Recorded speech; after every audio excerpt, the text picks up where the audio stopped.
My God મિત્રો, તમે જોઈ શકો છો મહેશલાલે એના બંગલા ઉપર બુર્જ ખલીફા બનાવી છે. ચેતનભાઈ તમે એમને બતાવો આ મહેશલાલની શું ઇન્ટેલિજન્ટ દિમાગ વાપરે છે મહેશલાલ, એમના બંગલા ઉપર આવું બનાવી શકે છે. 17 લાખનું ગાદલું. આ પાણીની બોટલ મિત્રો એવી છે કે આમાં ખારું પાણી રાખવાથી પણ મીઠું થઈ શકે છે.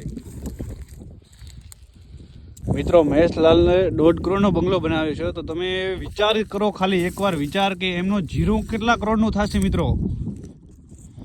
બહુ મસ્ત જીરું છે મિત્રો, તમે કોમેન્ટમાં બતાવજો. મિત્રો હવે અમે તમને મહેશલાલની મુલાકાત કરાવીએ. મહેશલાલને આપણે પૂછા કરીએ કે આ બંગલામાં હજી કેટલા કરોડનું કામ કરશે.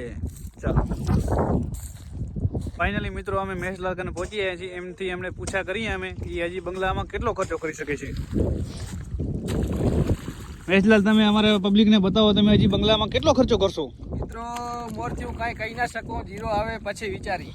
બરોબર, તમે હજી ખર્ચો તો કરવામાં જ છો ને? એમ તો ખર્ચો કરવાનો જ છે. અરે શું વાત છે. આવે એનો ખર્ચો એ બંગલામાં જ કરવાનો છે. મિત્રો તમને અમારો વિલોગ સારો લાગતો હોય તો લાઈક, શેર, સબસ્ક્રાઇબ કરજો ને હવે આપણે મળીએ બીજા વિલોગમાં.